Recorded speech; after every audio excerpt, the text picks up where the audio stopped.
Bueno, pues vamos a comenzar.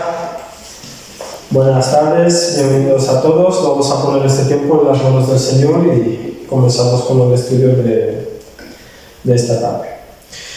Señor, te damos muchas gracias, Señor, por este tiempo. Gracias porque podemos estar hoy en tu casa, Señor. Podemos estudiar tu palabra, escudriñarla, Señor, y también pues orar los unos por los otros como lo hacemos toda la semana, Señor. Queremos pedirte, Padre amado, que dirijas tú este tiempo, Señor, tanto del estudio como de la oración, que seas tú dirigiendo todo y que a través de ello te podamos dar a ti la honra y la gloria, Padre amado. Queremos pedirte que utilices tu palabra para que llegue a nuestro corazón, que podamos entenderla y aplicarla, Señor, y que sea útil para nosotros a lo largo de nuestra vida. Lo dejamos todo en tus manos, Padre, en el nombre de tu Hijo Jesucristo. Amén.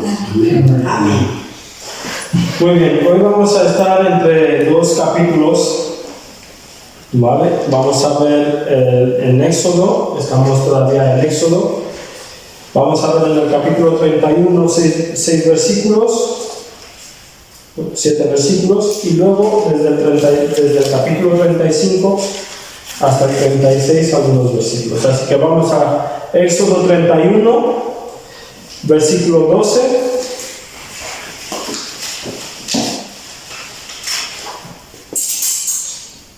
Habló además Jehová a Moisés diciendo: Tú hablarás a los hijos de Israel diciendo: En verdad vosotros guardaréis mis días de reposo, porque es señal entre mí y vosotros por vuestras generaciones, para que sepáis que yo soy Jehová que os santifico. Así que guardaréis el día de reposo, porque santo es a vosotros. El que lo profanare, de cierto morirá, porque cualquiera que hiciere obra alguna en él, aquella persona será cortada del medio de su pueblo. 6 días se trabajará, mas el día séptimo es día de reposo, consagrado a Jehová. Cualquiera que trabaje en el día de reposo ciertamente morirá. Guardarán pues el día de reposo los hijos de Israel, celebrándolo por sus generaciones por pacto perpetuo. Señales para siempre entre mí y los hijos de Israel, porque en 6 días hizo Jehová los cielos y la tierra, y en el séptimo día cesó y reposó. Y dio Moisés, cuando acabó de hablar con él en el monte de Sinaí, 2 tablas del testimonio, tablas de piedra, escritas con el dedo de Dios. Y Éxodo 35, desde el versículo 30. Y dijo Moisés a los hijos de Israel: Mirad, Jehová ha nombrado a Bezaleel, hijo de Uri, hijo de Hur, de la tribu de Judá, y lo ha llenado del Espíritu de Dios en sabiduría, en inteligencia, en ciencia y en todo arte, para proyectar diseños, para trabajar en oro, en plata y en bronce, y en la talla de piedras, en engaste, y en obra de madera, para trabajar en toda labor ingeniosa. Y ha puesto en su corazón el que pueda enseñar así él como a Oholiab, hijo de Ahisamac, de la tribu de Dan, y los ha llenado de sabiduría de corazón, para que hagan toda obra de arte y de invención, y de bordado, de azul, en púrpura, en carmesí, en lino fino y en telar, para que hagan toda labor e inventen todo diseño. Así pues, Bezaleel y Oholiab y todo hombre sabio de corazón, a quien Jehová dio sabiduría e inteligencia para saber hacer toda la obra del servicio del santuario, harán todas las cosas que ha mandado Jehová. Y Moisés llamó a Bezaleel y a Oholiab y a todo varón sabio de corazón, en cuyo corazón había puesto Jehová sabiduría, todo hombre a quien su corazón le movió a venir a la obra para trabajar en ella, y tomaron de delante de Moisés toda la ofrenda que los hijos de Israel habían traído para la obra del servicio del santuario, a fin de hacerla, y ellos seguían trayéndole ofrenda voluntaria cada mañana. Hasta aquí la lectura. Hemos estado estudiando a lo largo de bastante meses, podríamos decir, ¿no?, el libro de Éxodo, y especialmente desde el versículo 25 hasta el versículo 30 hemos visto todos los detalles. Éxodo desde el capítulo 25 hasta el capítulo 30 hemos visto con todo lujo de detalles cómo deberían construir el tabernáculo, ¿no? Hemos visto todos esos detalles que Dios le está dando a Moisés de todas las cosas que debe hacer, ¿no? Y hemos visto que realmente el tabernáculo era el eco del jardín de Edén, ¿no? ¿Por qué era el eco del jardín de Edén? Porque ese tabernáculo era un eco de la creación de ese jardín. Porque antes de la caída del hombre, Adán y Eva estaban ahí y estaban con Dios, ¿no? Dios estaba con ellos constantemente. De la misma manera, en el tabernáculo, Dios, la presencia de Dios estaba en medio del pueblo, ¿no? Dentro del tabernáculo, con lo cual era ese eco del jardín de Edén, ¿no? Y todo, como hemos visto a través de todo este libro de Éxodo, no solamente el tabernáculo, sino toda la historia de Éxodo nos recuerda un poco todo el tema de la creación, del jardín de Edén, del paraíso, de todo lo que había antes de la caída del hombre, ¿no? Así que este libro para nosotros creo que ha sido un libro muy interesante y lo que nos queda todavía por ver será todavía más interesante y más edificante. De hecho, preparando este estudio, había cosas que las he entendido como son porque yo las tenía entendidas de otra manera, ¿no? Y lo vamos a ver ahora. Pero además del tabernáculo, que era el eco del jardín de Edén, hay otros dos ecos que se nos presentan en estos dos capítulos que hemos visto, ¿no? Uno de ellos es el Espíritu. Si nos vamos a Génesis, capítulo 1,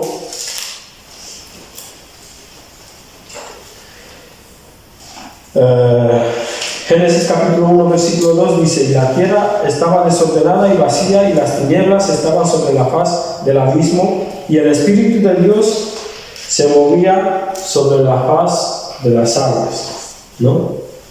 Antes de la creación, el Espíritu de Dios se estaba moviendo sobre la faz de las aguas, ¿no? Así que ese Espíritu Santo que luego conocemos en el Nuevo Testamento es lo que es un eco de ese paraíso, de ese jardín, de esa creación, ¿no?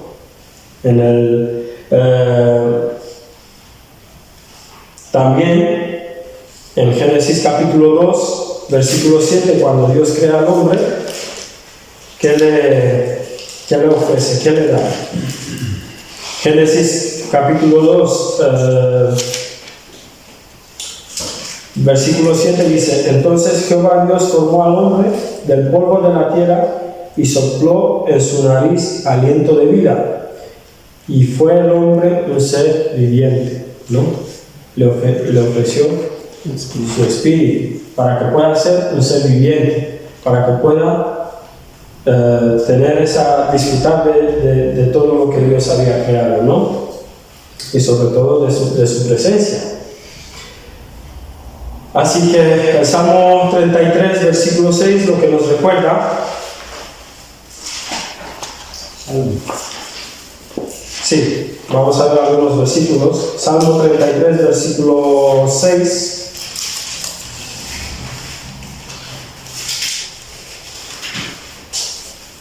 Salmo 33, 6 dice: por la palabra de Jehová fueron hechos todos los cielos y todo el ejército de ellos por el aliento de su boca, ¿no? Toda la creación fue hecha por Dios, ¿no? Y desde el principio estaban Dios Padre, Dios Hijo y el Espíritu Santo. Su palabra lo dice, ¿no? Antes de la creación. Con lo cual vemos que dentro de estos versículos que habíamos leído en el capítulo 35, nos habla de eso, ¿no? ¿Qué necesitaba, además de todos los detalles que nos había dado sobre el tabernáculo, qué necesitaba? Mano de obra, ¿no? En aquella época no había maquinaria como ahora, que tú metes un trozo de madera o un trozo de piedra y sale una maravilla, realmente. ¿no? No habían esas maquinarias. Ahora mismo ya no se hace tanto trabajo artesanal como se hacía antiguamente. Todo viene prefabricado, todo viene hecho en máquina, ¿no? Ya no se hace tanto trabajo artesanal. Entonces necesitaba mano de obra. Ellos estuvieron en Egipto, evidentemente ahí podrían haber aprendido cosas, pero lo más importante, lo que Dios nos está diciendo en su palabra, es que escogió o nombró personas a las cuales les dio el espíritu de sabiduría, les dio su espíritu, ¿no? En el capítulo 35, versículo 30, dice: Jehová ha nombrado a Besaleel, hijo de Uri, hijo de Ur, de la tribu de Judá, y lo ha llenado del espíritu de Dios en sabiduría, en inteligencia, en ciencia y en toda arte, ¿no? ¿Para qué?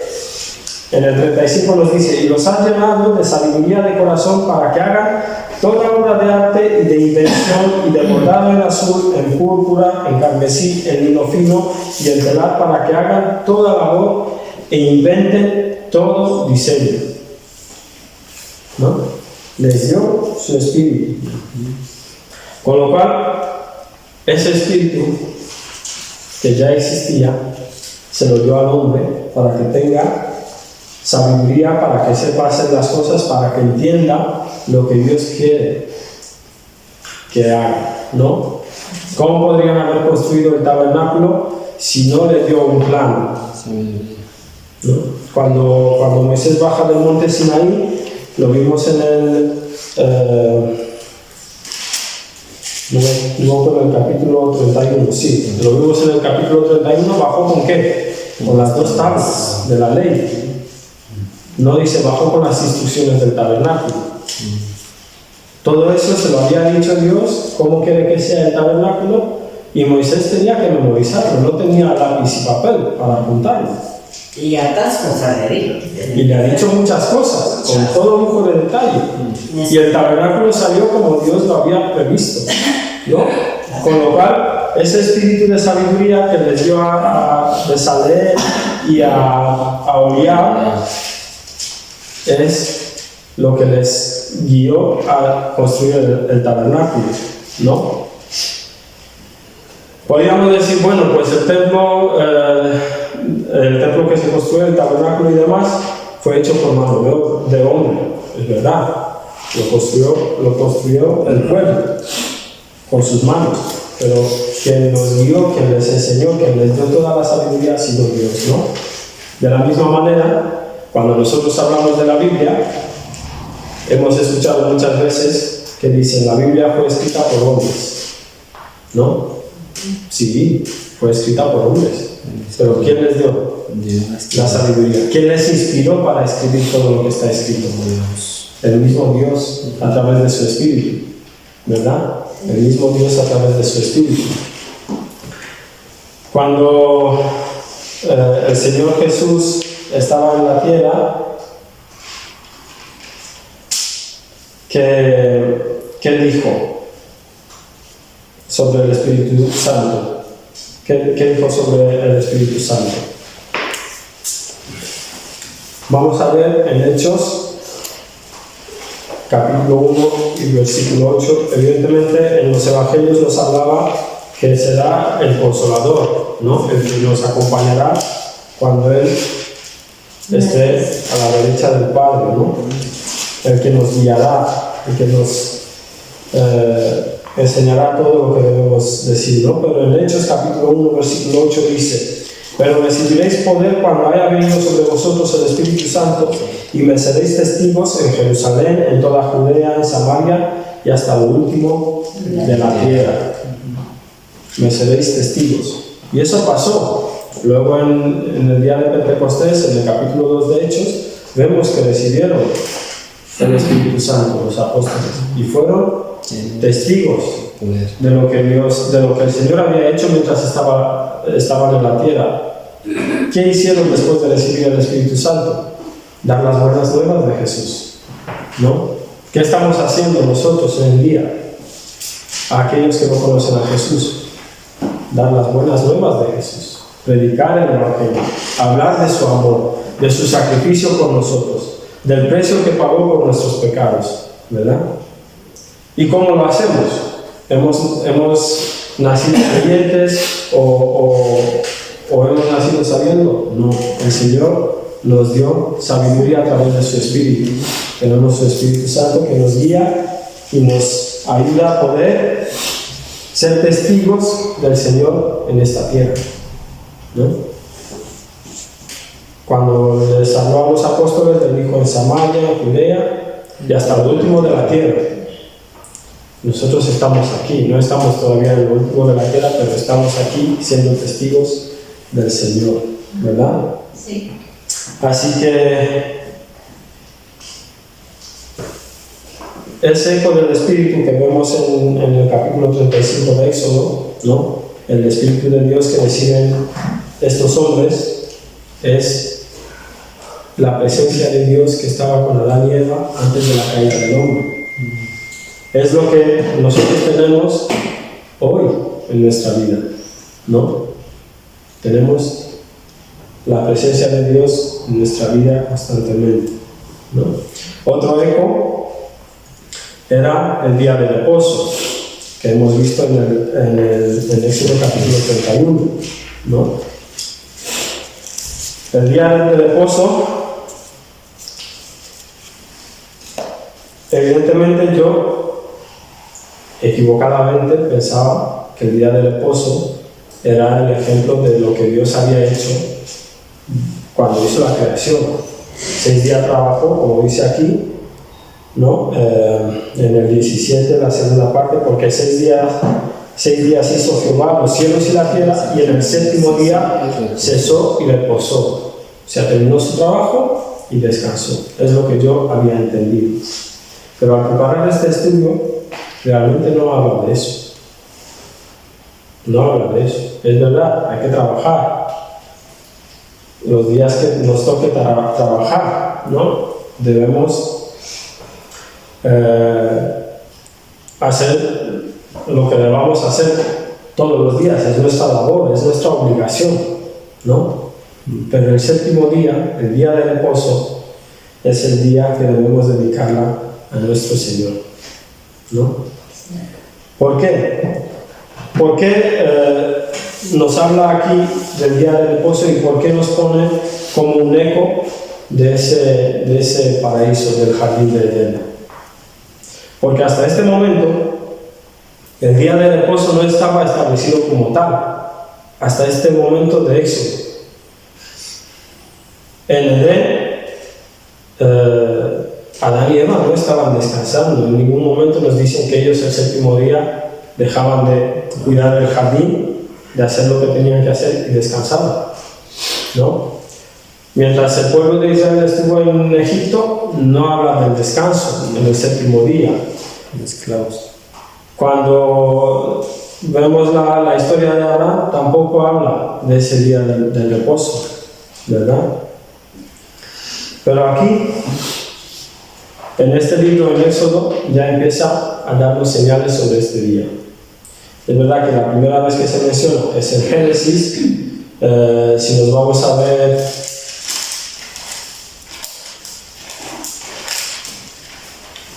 Génesis capítulo 1.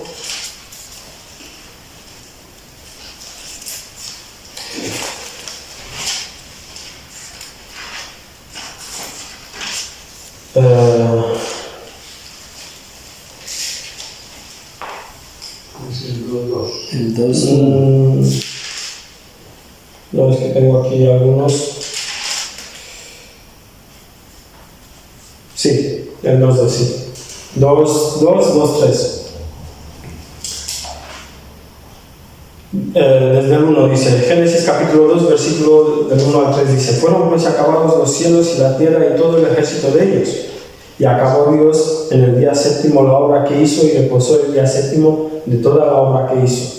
Y bendijo Dios al día 7º y lo santificó, porque en el reposo de toda la obra que había hecho, porque en él reposó de toda la obra que había hecho en la creación. Dios estaba cansado realmente de lo que había hecho. No estaba cansado, no tenía esa limitación que tenemos nosotros, que cuando se acaba la semana y llega el domingo nos cuesta mucho levantar para ir a la iglesia. No tenía esa limitación. Él no tenía que descansar después de una semana dura de trabajo, ¿no?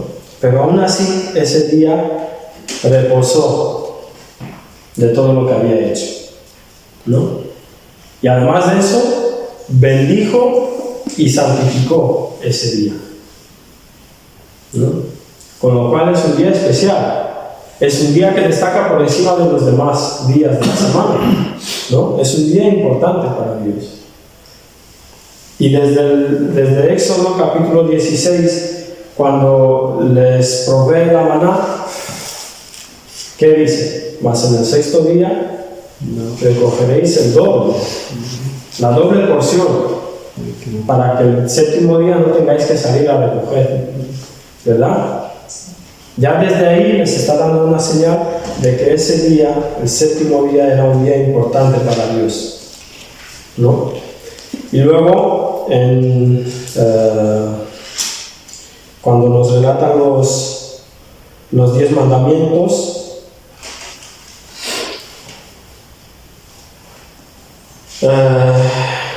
si miramos en Éxodo capítulo 20, versículo 8, nos dice: acuérdate del día de reposo para santificarlo, ¿no?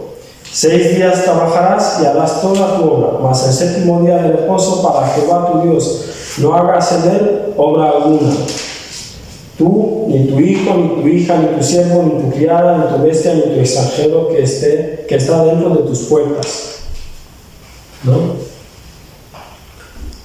El séptimo día de la semana, según el calendario judío y según la Biblia, es el sábado, ¿verdad?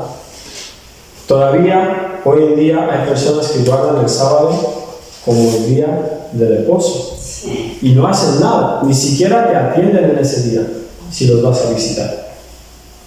Te puedes morir y no te van a hacer ni caso, ¿verdad? ¿Por qué? Porque Dios lo estableció en los 10 mandamientos como tal.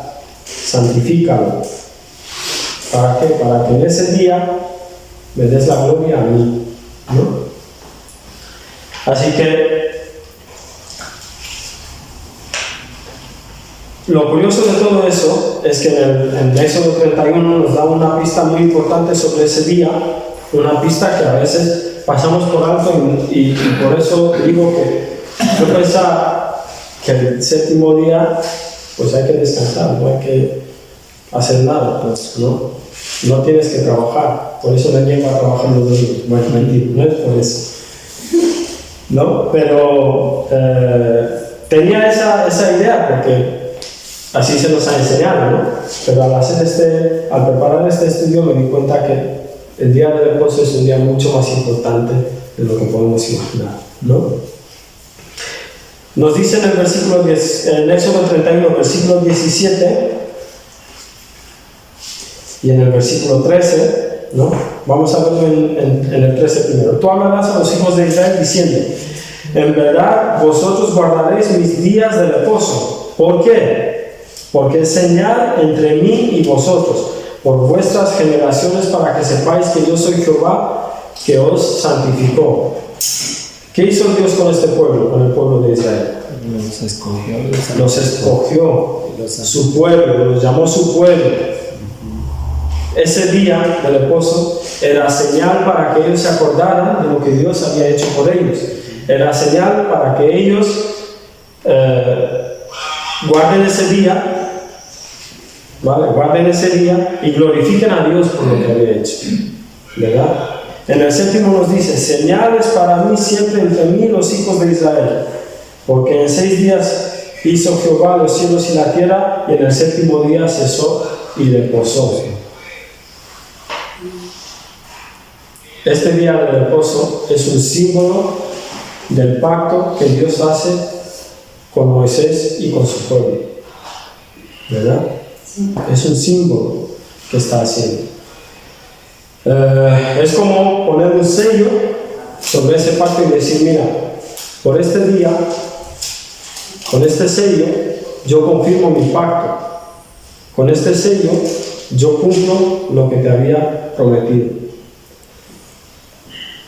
Cuando Dios le prometió a Abraham que de su simiente nacerá una gran nación y será de bendición para todas las naciones, ¿cómo selló ese pacto que hizo con Abraham? Por la circuncisión. Desde Abraham hasta Jesucristo, todos los judíos tenían que circuncidarse. Ningún judío no podía vivir dentro del pueblo sin haberse circuncidado, ¿verdad? Noé, cuando después del diluvio, Dios le prometió que no va a destrozar el mundo de esa manera. ¿Cómo selló esa promesa? Con el arco iris, un símbolo que hoy en día todavía disfrutamos de él y nos acordamos de lo que Dios había prometido, ¿verdad? Nos acordamos de lo que Dios había prometido. Y el día de reposo nos recuerda de que antes de la caída del hombre, el hombre no tenía desesperación, tristeza, no tenía tantas aflicciones, ¿verdad? El día de reposo nos recuerda a ese jardín de Edén, a ese tiempo donde Adán y Eva estaban en la presencia de Dios constantemente. El día de reposo lo que nos recuerda es el paraíso que se ha perdido y que debemos recuperar, ¿no? Y a través del día de reposo lo que estamos haciendo es glorificar a Dios y recordar todo lo que Él había hecho, ¿no? Si los domingos no asistimos a la iglesia, si los domingos no alabamos a nuestro Señor, no le damos la gloria, no estudiamos su palabra. Digo domingos porque es el día que nosotros celebramos como tal a nuestro Señor, glorificamos a nuestro Señor. Deberíamos glorificarle todos los días de nuestra vida, pero ese día es un día más especial, es un día cuando nosotros nos juntamos todos, los hermanos en la iglesia, y alabamos a nuestro Señor, ¿verdad? Y evidentemente en esta época, pues en todos los calendarios vemos que el séptimo día es el domingo, ¿no? Pero según la Biblia era el sábado. Pero aún así, el domingo en muchos países es el día que no se trabaja, ¿verdad? Es el día que todo el mundo descansa. Es el día donde todos deberíamos de adorar a nuestro Señor. Es el día donde todos deberíamos glorificar a nuestro Señor. No es simplemente un día donde tengo que reponer mis fuerzas, recargar mis pilas para poder el lunes retomar mis actividades. No se trata de eso. No se trata de eso. Si hubiera sido eso, si hubiera sido lo que estaban haciendo los fariseos, los sacerdotes, cuando Jesús estaba en la tierra, básicamente no teníamos que hacer nada, pero nada, encerrarnos en nuestra casa y hacer lo que dice Éxodo 20,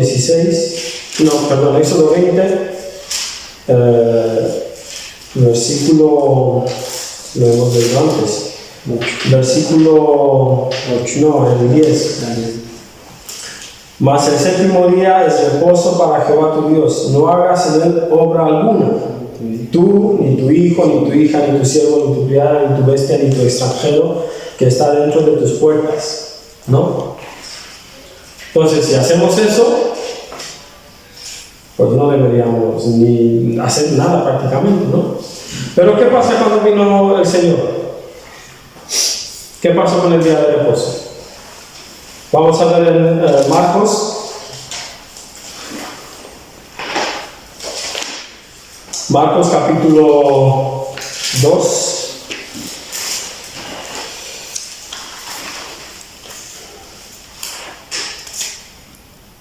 Si vemos desde el versículo 23, Dice, aconteció que al pasar él por los sembrados, un día de reposo, sus discípulos andando comenzaron a arrancar espigas. Según los fariseos, eso era pecado, no podían hacerlo, estaba prohibido en el día de reposo hacer eso, ¿no? Dice, entonces los fariseos le dijeron, mira, ¿por qué hacen en el día de reposo lo que no es lícito? ¿Por qué están arrancando espigas? Arrancar espigas supone que estás trabajando, estás cosechando. Ellos estaban simplemente cogiendo algunos granos para comer, nada más, ¿no? Pero Jesús les dice, después de decirles todo lo que hizo David lo que estaba destinado para los sacrificios y demás, en el 27 y el 28 dice, también les dijo, el día de reposo fue hecho por causa del hombre, y no el hombre por causa del día de reposo. Por tanto, el Hijo del Hombre es Señor aún del día de reposo, ¿no? Así que ese día, esa señal que Dios había dejado como señal para el pueblo de Israel, para que recordaran lo que había hecho y lo que habían perdido, es simplemente hecho por culpa nuestra, porque si no, no le daríamos la gloria y la honra al Señor. No nos acordábamos de lo que Él había hecho, ¿no? No nos acordamos de lo que Él había hecho. Así que el Señor, cuando estaba en la tierra, más de una vez hizo cosas que a los fariseos no les gustaban en el día de reposo.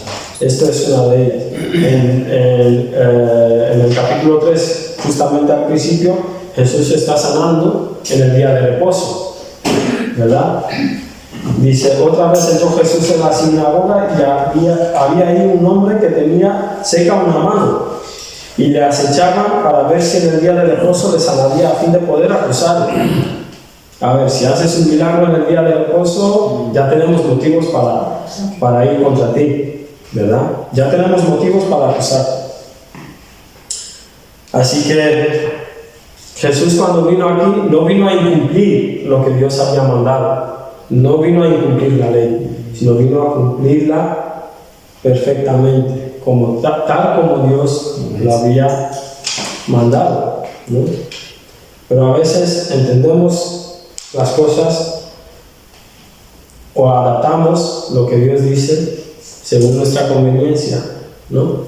Y cometemos pues estos errores o atrocidades a veces, ¿no? ¿Por qué? Porque es más fácil. ¿Qué es mejor? ¿No levantarse todo el día del sofá? ¿O ir a la casa del Señor y glorificarlo? Es mejor estar en la presencia del Señor, acordarse de todo lo que el Señor había hecho, acordarse de todo lo que nos había dado y glorificarle por todo ello, ¿no? ¿Por qué? Porque Jesús vino a darnos descanso. Ese descanso que habla del día de reposo es el descanso que solamente Jesús nos puede dar.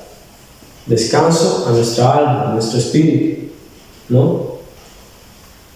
Un descanso que no encontramos tumbados en la cama o en el sofá. Es un descanso que va mucho más allá de lo que podamos entender, ¿no? Así que el día de reposo es simplemente un símbolo que le recuerda al pueblo que fue santificado y que a través de ellos se revela el carácter santo de Dios, ¿no?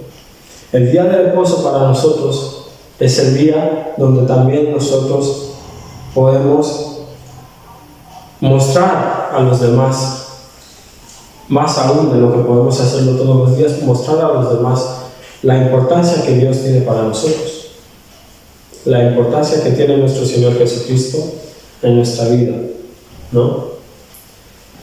No es el hecho de decir, bueno, 6 días peco y el séptimo voy y me confieso, o pido perdón, o me arrepiento. No, no se trata solo de eso, sino que se trata de glorificar a Dios todos los días de nuestra vida y el séptimo día darle la honra y la gloria solo a Él, a nadie más, ¿no? ¿Por qué? Porque a todos, seguramente a todos nos pasa, a mí el primero, que a lo largo de la semana hay cosas que no las hago para el Señor. Hay cosas que a lo mejor no tengo ni tiempo, hay momentos que no tengo ni ese tiempo suficiente como para dedicarle al Señor, ¿no? Entonces, por lo menos ese día de reposo, tenerlo para mi Dios, ¿no? Para poder darle la honra y la gloria solo a Él. Así que esto es lo que vemos en estos versículos que hemos leído antes, en Éxodo. Tanto el Espíritu Santo como el día de reposo son un eco de lo que había antes de la caída del hombre, ¿no? Una vida de descanso en el Señor, una vida de paz, una vida de gozo, donde Dios está presente constantemente, ¿verdad? Es de lo que estaban disfrutando Adán y Eva antes de la caída, y es de lo que nosotros debemos disfrutar cuando estaremos con el Señor. Amén. Amén.